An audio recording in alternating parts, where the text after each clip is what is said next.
தாவேக்கவை சாதாரணமாக எடை போட வேண்டாம். 18% வாக்குகள் நிறைந்த கட்சி, பெரும் தாக்கத்தை ஏற்படுத்த கட்சின்றத விஷயத்தை இன்னைக்கும் ஆழமாக பதிவு விடுறாங்கன்ற போது என்ன தெரியுதுன்னா, ஆதவர்ஜனா என்னுடைய கிளாஸ்மேட்ஸ் தான், லயல் உலகெல்லாம் ஒன்றா படித்தோம். ஆதவர்ஜனாவுக்கு கூட நான் டேட்டாஸ் நான் கொடுத்துருக்கேன்.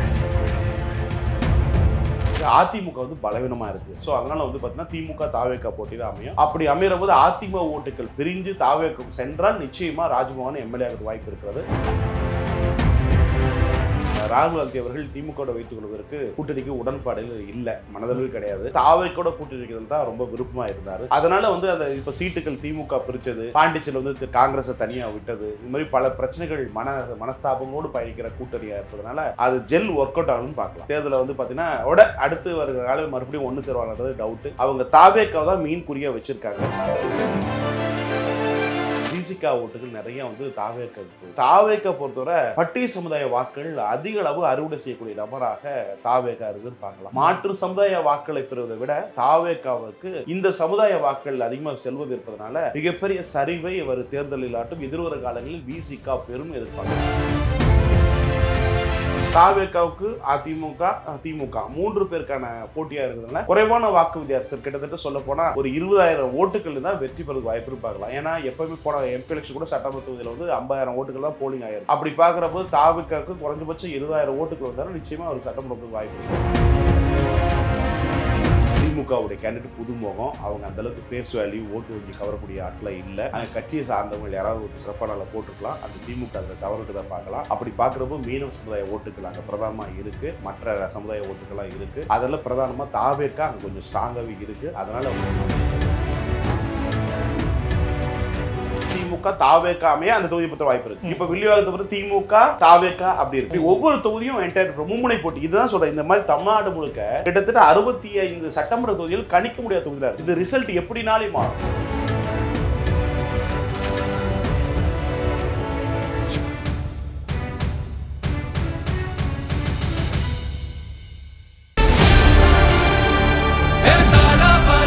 மக்களுக்கு நல்லது பண்றதுக்கு அரசியலுக்கு வாங்கடா, கொள்ளை அடிக்கிறது கொலை பண்றதுக்கு கூட அரசியலுக்கு. சம்மர் வந்தாச்சு. What's your plan for this holiday? எங்க கிட்ட விட்டுருங்க, நாங்க பாத்துக்கிறோம். VGT holidays. GT holidays, South India's #1 travel brand. வணக்கம்ண்ணா. வணக்கம். எப்படி இருக்கீங்க? நண்பர் நல்லா இருக்கேன். சூப்பர்ண்ணா. டி நகர் தொகுதி இருக்குல்ல, அதுல வந்து புஷியானந்த் அவர்கள் வந்து போட்டிடுறாரு.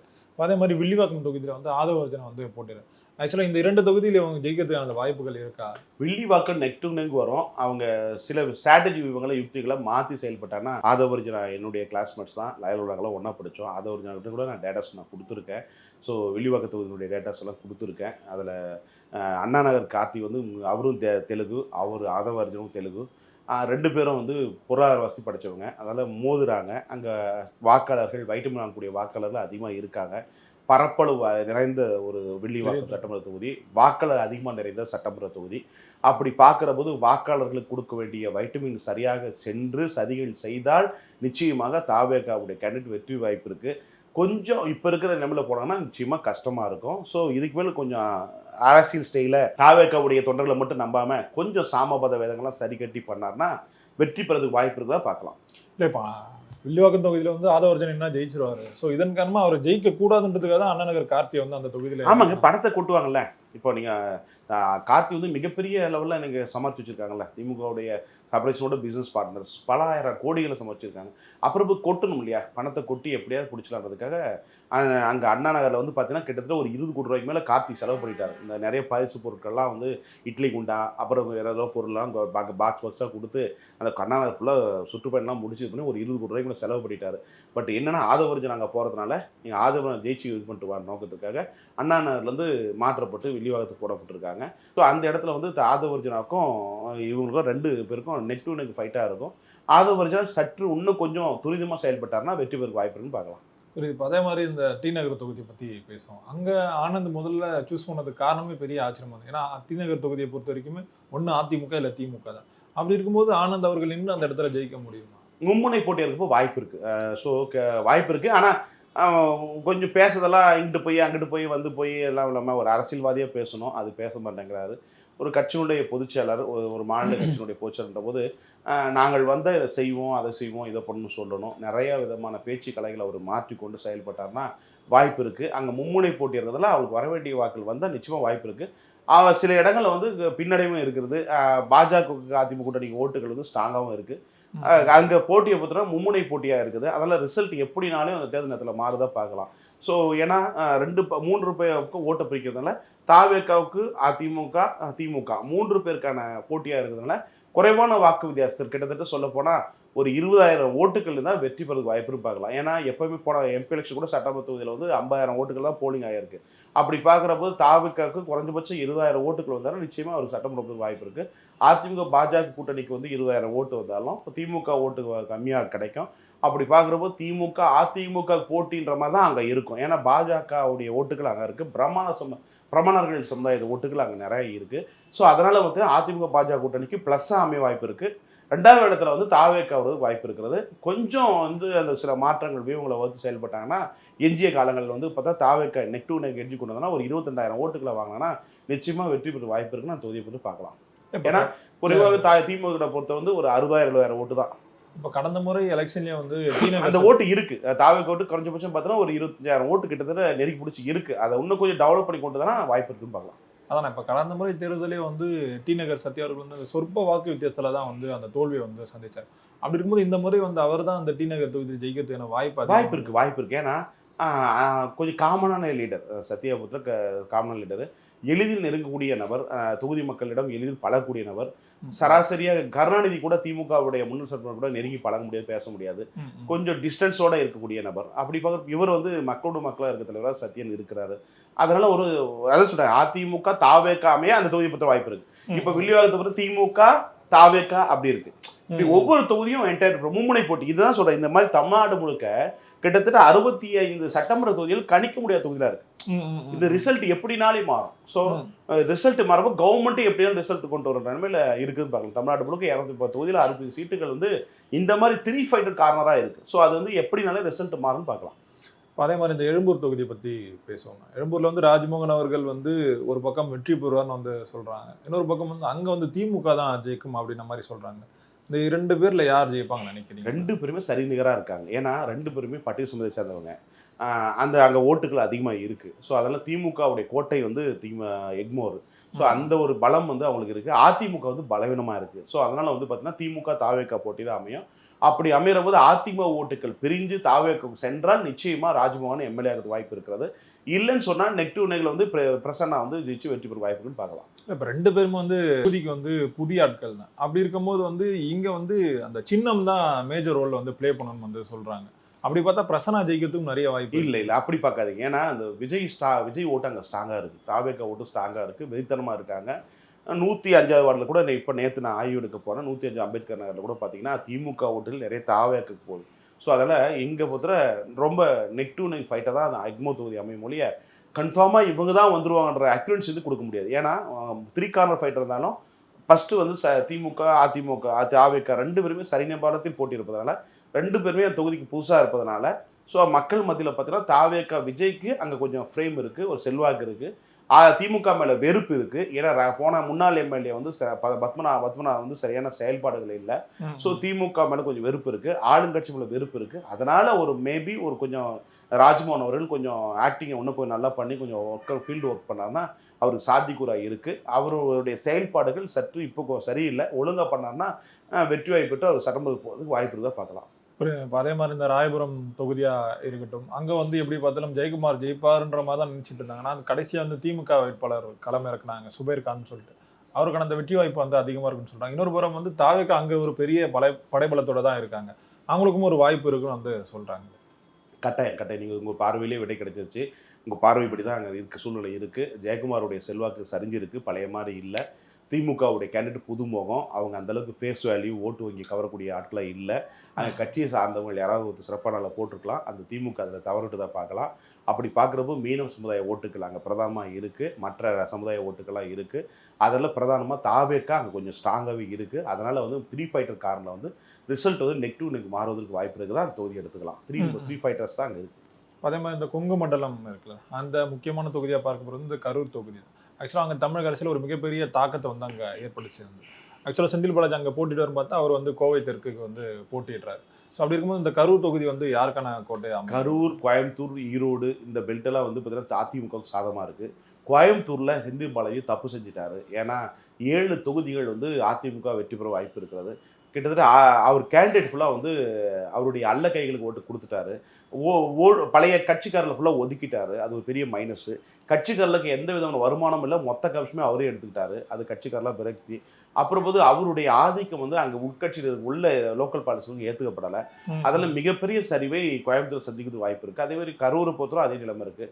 அதிமுகவுக்கு இந்த இடத்துல சாதகமாக இருக்குது. ஆனால் தாவக பிரதானம் பெரிய அளவில் வாக்கு வித்தியாசம் உடைக்கிறாங்க. அந்த உடைக்கிறது வந்து சில மாற்றங்கள் வர்றதுக்கான வாய்ப்பு இருக்குதான் நீங்கள் பார்க்கலாம். இப்போ அதே மாதிரி தூத்துக்குடியில் வந்து அஜித்தை தான் நிறைய அந்த கலைப்பணிகள்லாம் வந்து செஞ்சு அங்கே போட்டியிடுறதுக்கான வாய்ப்புகள் இருக்குன்னு வந்து சொன்னாங்க. கடைசியில் வந்து அதை விஜயோடைய நண்பருக்கு வந்து கொடுத்தாங்க. இப்போ அங்கே எப்படி அவருக்கு வெற்றி வாய்ப்பு இருக்கு? ரொம்ப டஃப்பாக இருக்குது. அவர் வந்து கொஞ்சம் அரசியல்வாதி இல்லாமல் அப்படி நார்மல் பர்சனாக இருக்காரு. ஸோ அந்த இடத்துல அந்த லேடிக்கு வந்து பிரச்சனை செய்யக்கூடிய அந்த அஜிதாவா அந்த அம்மா கொடுத்தது சிறப்பாக இருந்திருக்கும். கொஞ்சம் ரொம்ப கடும் ஃபைட்டாக கொஞ்சம் பேசு பொருளாக இருப்பாங்க. நீங்கள் நல்லா கொடுத்துருப்பாங்க. இப்போ பேசு பொருளாகவே அவர் அந்த இடத்துல இல்லை. இன்னும் பிரச்சாரத்துக்கே முன்னெடுத்து செய்யலன்னு பார்க்கலாம். குறைவான கிலோமீட்டர் தூத்துக்குடி சட்டமன்றத்தில் ஒரு 10 கிலோமீட்டருக்குள்ளே முடிஞ்சிடும். ஸோ பெரிய லெவலில் பெரிய வில்லியோக்கு மாதிரிலாம் கிடையாது. 10 கிலோமீட்டருக்குள்ளே ஒரு சட்டமன்ற தொகுதி தான் தூத்துக்குடி சட்டமன்ற தொகுதி. அந்த 10 கிலோமீட்டருக்குள்ளேயே பிரச்சாரத்தை ஒழுங்காக பார்க்கல. சிலைகளுக்கெல்லாம் இன்னும் மாலை போடலை. சந்திக்க வேண்டிய ஜாதி தலைவர்கள்லாம் முக்கியமான விஐபிலாம் சந்திக்கலை. ஸோ நிறைய விஷயங்கள் அவர் வந்து பார்த்து அணுகி கொண்டு வந்தார்னா சாதி சமுதாய மக்கள் எல்லாம் சந்தித்து கரெக்டாக கட் பண்ணார்னா வாய்ப்பு இருக்குது. இதுக்கு மேலே ஒரு பிரச்சாரம் பண்ணுவாரான்னு பார்ப்போம். இப்போ அந்த நாம் தமிழர்லேருந்து யாராவது ஒருத்தர் இந்த வாட்டி சட்டமன்றத்துக்கு போகிறதுக்கான வாய்ப்பு? சீமான் அவர்களுக்கு வாய்ப்பு இருக்கான்னா அவர் கொஞ்சம் துட்டு செலவு பண்ணணும். அதை விட்டு நான் அரசாங்கம் அந்த கவர்மெண்ட் ஆடு முன்னுமிக்க அதெல்லாம் விட்டு அதெல்லாம் ஒர்க் அவுட் ஆகாது. தேர்தல் அரசியல் வந்து ஒர்க் அவுட் ஆகுது. மேடையில் பேசுறதுக்கு ரசிக்கிறதுக்குன்னா நல்லாயிருக்கும். தேர்தல் அரசியல் அதெல்லாம் பார்த்து ஓட்டு போட மாட்டாங்க. கொஞ்சம் வந்து வைட்டமின் நாங்கள் கொடுத்து கொஞ்சம் இது பண்ணால் வயது மூப்பு அவருக்கும் ஆயிடுச்சு, 60 வயசாகிடுச்சு. அதனால் சட்டமன்றத்தில் போய் குரல் கொடுக்கணும். வெளியிலே கற்றுக்கிட்டு உள்ளே போனோம்னா கொஞ்சம் இறங்கி வந்து பணம் கொஞ்சம் கொடுத்து கரெக்ட் பண்ணார்னா நிச்சயமாக அதை ஜெயிச்சு வெளியே போகிறதுக்கு. அதை விட்டு தமிழ் தேசியம், நான் மொழி கொள்கை கோட்பாடு, நான் பிரபாகரன் தம்பி அப்படி டைலாக்லாம் விட்டார்னா அதெல்லாம் வேலைக்கு காரக்குடியில் சாமானியர்கள் வாழ்கிற மக்கள் எல்லா சமுதாயம் வாழ்கிறாங்க. குறிப்பிட்ட சில சமுதாயங்கள் வந்து அதிகமாக இருக்காங்க. அதெல்லாம் அவருடைய சமுதாய சொந்தவங்க குறைவாக இருக்காங்க. அதில் அங்கே மாண்புனை போட்டியிடறதால கொஞ்சம் வைட்டமினை கொடுத்து ஒர்க் அவுட் பண்ணி கொண்டார்னா வெற்றி பெறதுக்கு வாய்ப்பு இருக்குது. சட்டமன்றக்குள் ஒழிப்பதற்கு வாய்ப்பு இருக்கிறது. அதை விட்டு நான் இப்படி தான் பண்ணுவேன், நான் அப்படி தான் பண்ணுறதெல்லாம் தவிர்த்தா நல்லதுன்னு பார்க்குறேன். காரைக்குடி தொகுதியில் வந்து தொடர்ந்து வந்து பிரபு அவர்கள் நிறைய வேலைகள் வந்து பார்த்துருக்காரு. பிரபு அவர்கள் ஜெயிக்கிறதுக்கு வாய்ப்பு இருக்குது? ரொம்ப வாய்ப்பு இருக்குது. ஓகே, ரொம்ப வாய்ப்பு இருக்குது. என்னென்னா சீமான் வந்து ஒரு கட்சியினுடைய தலைவர். அவருடைய பேச்சுக்கள் மக்கள் போய் சேர்ந்துருக்கு. சொந்த மாவட்டம், அதெல்லாம் ஒரு சில சென்டிமெண்ட்ஸ் எல்லாம் நிறைய இருக்குது. ஆனால் ஜாதி பெரிய மைனஸாக இருக்குது. அவர் நாடார் சமுதாய சேர்ந்தவர். அந்த சமுதாய ஓட்டுகள் அங்கே குறைவாக இருக்குது. செட்டியார் மற்ற சமுதாய ஓட்டுகள், தேவர் சேர்வை சமுதாய ஓட்டுகள் அங்கே அதிகமாக இருக்குது. கிறிஸ்டின் ஓட்டுகள் இருக்குது. அதெல்லாம் வந்து பார்த்தீங்கன்னா கிறிஸ்டின் ஓட்டுகளும் பிரசாதியின் ஓட்டுகளும் சீமான் வருவதற்கு வாய்ப்பு இருக்குது. நாடார் சமுதாய ஓட்டுகள் மிக குறைவு. செட்டியார் சமுதாயத்தின் ஓட்டுகளை வந்து சரியாக அறுவடை செஞ்சார்னா நிச்சயமாக வெற்றி பெற்று சீமான் அவர்கள் சட்டமன்றத்துக்கு வருவதற்கு வாய்ப்பு இருக்குன்னு பார்க்கலாம். ஒன்று தான், தாண்டி வேறெல்லாம் கிடையாது. வேற எங்கேயுமே வெற்றி பெற வாய்ப்பு இல்லை. இப்போ அந்த தொகுதியை பொறுத்த வரைக்கும் காங்கிரஸ் வந்து ரொம்பவே ஸ்ட்ராங்காக இருக்காங்க. அவங்களுக்கு தான் அந்த வாய்ப்பு இருக்குது. இந்த முறையும் காங்கிரஸ் தான் ஜெயிக்கும் வந்து சொல்கிறாங்க.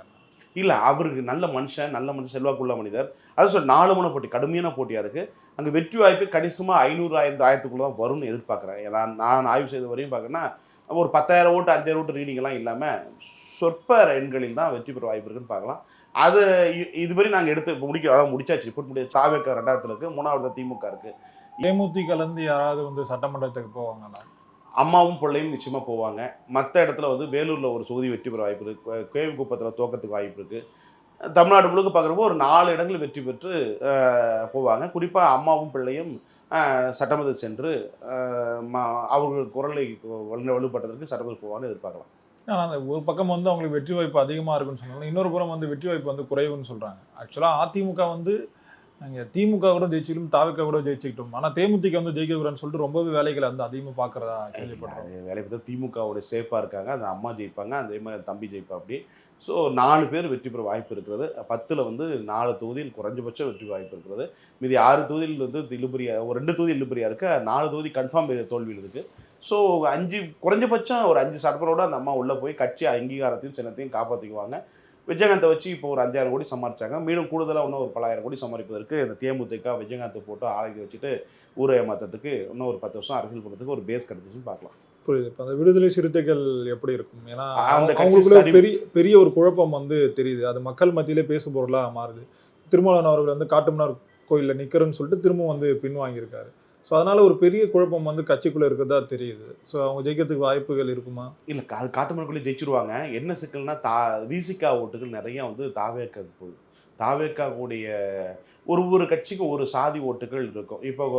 இப்போ அதிமுக ஜெயலலிதா மாதிரி முக்குளத்து தேவர் சமுதாய ஓட்டுகள்லாம் வெரி ஸ்ட்ராங்னு சொல்லிட்டு இருந்தாங்க. அது அந்த ஒரு காலகட்டம் நம்ம பார்த்துருப்போம். ராமதாஸ் அவர்களுக்கு வன்னியர் சமுதாய ஓட்டுகள் தான் சொல்லிட்டு இருப்பாங்க. அது மாதிரி தாவேக்கா பொறுத்தவரை பட்டியல் சமுதாய வாக்குகள் அதிக அளவு அறுவடை செய்யக்கூடிய நபராக தாவேக்கா இருக்குன்னு பார்க்கலாம். மாற்று சமுதாய வாக்களை பெறுவதை விட தாவேக்காவுக்கு இந்த சமுதாய வாக்குகள் அதிகமாக செல்வது இருப்பதனால மிகப்பெரிய சரிவை அவர் தேர்தலில் ஆட்டும் எதிர்வர காலங்களில் விசிகா பெரும் எதிர்பார்க்கலாம். இந்த சாத்தூர் தொகுதியை பொறுத்த வரைக்கும் அந்த வெற்றி வாய்ப்பு எப்படின்னா இருக்கு? நயினா நாகேந்திரன் வந்து ஜெயிப்பாரா? இல்லை, நயினார் தப்பு கணக்கு போட்டார். கிட்டத்தட்ட 90,000 ஓட்டுகள் வந்து நம்ம முக்குளத்தில் இருக்குது. அந்த ஜாதி ஓட்டுகள் வந்து நம்ம சாகமாக வர்றதே அது முதல் பார்வை தப்பு. அந்த சாதிக்கான தலைவராக அவர் கிடையாது. அங்கே வந்து திமுக அதிமுக தாவேக்கா இருந்தாலும் இதில் 4வது ஒரு மனுஷன் ஒரு எடுத்திருக்காரு. திமுக அதிமுக தாவேக்கா இந்த அணிகளை தாண்டி நாம் தமிழர் 4 அணிகளை தாண்டி 5வதாக இசக்கி சுப்பையான்னு ஒரு நபர். அவர் வந்து கிட்டத்தட்ட முக்குள சமயத்தில் கல்யாண சாவு நல்ல கட்ட சும்மா போய் கோப்புல கூட போய் கலந்துக்குவார். அந்த மாதிரி ஒரு கேரக்டர். அந்த சமுதாய ஓட்டுகளை குறைஞ்சபட்சம் ஒரு 20,000 ஓட்டுகளை பிரிவதற்கு வாய்ப்பு இருக்கிறது. அதான் நிச்சயமாக சாத்தூர் தொகுதியை பொறுத்தவரை KKSR இருக்காங்க, தங்கம்தாஸ் இருக்காங்க. 2 பேருமே வந்து கங்கணம் கட்டிட்டு வேலை பார்ப்பாங்க. நிச்சயமாக அந்த இடத்துல எந்த டவுட்டுமே வேணாம். சாத்தூர் தொகுதியை பொறுத்தவரை நயனாதன் தோற்பதற்கு அதிக வாய்ப்பு இருக்குதுன்னு பார்க்கலாம். இப்போ ஆக்சுவலாக இந்த தேர்தல் வந்து நீங்கள் சொன்ன மாதிரி விசித்திரமான ஒரு தேர்தலாக தான் இருக்குது. அந்த வெற்றி வாய்ப்பு வந்து திமுகவுக்கு தான் இருக்குன்னு வந்து சொன்னாலுமே வந்து அதிமுக வந்து தொடர்ந்து நிறைய வேலைகள் வந்து பார்த்துட்டு இருக்காங்க. அந்த ஃப்ரீ ஹிட் தொகுதின்னு வந்து சொல்கிறாங்க. இப்போ அந்த கூட்டணி கட்சிகளுக்கு ஒதுக்கின தொகுதிகளை வந்து அதிமுக வந்து ரொம்ப ஈஸியாக ஜெயிக்கணும் வந்து சொல்கிறாங்களே. எந்த கூட்டணி? இப்போ திமுக கூட்டணியில் இந்த அதே மாதிரி அதிமுக கூட்டணி 2த்துக்குமே வந்து பிரச்சனை இங்கே என்னன்னா அதிமுக கூட்டணி கொடுக்கப்பட்ட சீட்டுகள் எல்லாம் திமுக ஜெயிக்க வாய்ப்பு இருக்கு. திமுக கூட்டணியில் கொடுத்த இப்போ காங்கிரஸ் கொடுத்தாலும் அங்கே அதிமுக ஜெயிக்குது. இந்த 2 கட்சியுமே ப்ராப்ளம் இருக்கு. ஸோ அதெல்லாம் சொல்கிறேன், இந்த எலெக்ஷன் பொறுத்தவரை நெக் டு நெக் ரிசல்ட் அமையும். ஒரு தொங்கு சட்டமாக அமைப்பதற்கு வாய்ப்பு இருக்கிறது. ஒரு மெஜாரிட்டி கவர்மெண்ட் மைனாரிட்டி கவர்மெண்ட் அமைப்பதற்கு வாய்ப்பு தான் நீங்கள் எடுத்துக்கலாம். புரியுது. ஆக்சுவலாக இந்த காங்கிரஸ் திமுகக்குள்ள இந்த பிரச்சனை வந்து ரொம்ப ஈஸியாக வெளியே தெரிய ஆரம்பிக்குது. இதுவே வந்து திமுக ஒரு பெரிய பின்னடைவாக இருக்கும்னு வந்து சொல்கிறாங்க. பிடிக்காத பொண்ணோட வாழ்ந்த கதையை தான் காங்கிரஸ் கட்சி இருந்து கொண்டு இருக்கிறது தான் பார்க்கலாம். ராகுல் காந்தி அவர்கள் திமுகவோட வைத்துக் கொள்வதற்கு கூட்டணிக்கு உடன்பாடுகள் இல்லை, மனதளவில் கிடையாது. பெரியவர்கள் சீனியர் சிட்டிசன்ஸ் கட்சியினுடைய பொலிட்டிக்கல் பார்ட்டிஸ் சொன்னத காரணத்துக்காக தான் கூட்டணி வைக்கப்பட்டாங்க. அவர் இப்போ தாவைக்கூட கூட்டணி வைக்கிறதுல தான் ரொம்ப விருப்பமாக இருந்தார். அதனால் வந்து அந்த இப்போ சீட்டுகள் திமுக பிரித்தது, பாண்டிச்சேரியில் வந்து காங்கிரஸை தனியாக விட்டது, இது மாதிரி பல பிரச்சனைகள் மனஸ்தாபங்களோடு பயணிக்கிற கூட்டணியாக இருப்பதனால அது ஜெல் ஒர்க் அவுட் ஆகணும்னு பார்க்கலாம். புரியுது. இப்போ திமுகவை எதிர்த்து போட்டியிடுற காங்கிரஸ் வேட்பாளர் கூப்பிட்டு ஃபோட்டோ எடுக்கிறார் அப்படின்னா எந்த அளவுக்கு திமுக மேலே வெறுப்பில் இருக்காருன்னு வந்து நமக்கு தெரியுது. அது கசப்புகள் சேர்ந்த தேர்தலாக இது இருக்கும். இனிப்பும் கசப்பும் கலந்த தேர்தலாக இருக்கும். தமிழ்நாட்டில் இனிப்பு காங்கிரஸுக்கு, இந்த இப்போ புதுச்சேரியில் காங்கிரஸுக்கு கசப்பு. ஸோ இந்த 2 மனநிலையோடு பயணிக்கிற தேர்தலாக இது இருக்கிறது. அப்படி பார்க்குற போது காங்கிரஸ் வந்து இந்த தேர்தலை வந்து பார்த்தீங்கன்னா அடுத்து வருகிற காலம் மறுபடியும் ஒன்று சேருவாங்கன்றது டவுட்டு. அவங்க தாவேக்காவை தான் மீன் குறியாக வச்சுருக்காங்க. பிரவீன் சக்கரவர்த்தி 2 நாளைக்கு முன்னே பேசுறது கூட தாவேக்காவை சாதாரணமாக இடப்பட வேண்டாம், 18% வாக்குகள் நிறைந்த கட்சி, பெரும் தாக்கத்தை ஏற்படுத்த கட்சின்றத விஷயத்தை இன்றைக்கும் அளவாக பதிவிடுறாங்கன்ற போது என்ன தெரியுதுன்னா அவருடைய பார்வை பழமையான இயக்கம் திமுகவோட இருந்து தாவேக்காவிடம் மாறி இருப்பதோ சற்று தோணுகிறது. இதே நிலைமை தோணுதால் வர எம்பி எலெக்ஷனில் நிச்சயமாக இன்டர் சேஞ்சஸ் மாறும்னு எதிர்பார்க்குறேன். ஒருத்தருந்து பார்ப்போம்மா. நேரம் கொடுத்ததுக்கு ரொம்ப நன்றியா. ரொம்ப நன்றி. என் தமிழ் தரவுகளுக்கும் உங்களுடைய இருக்கும்.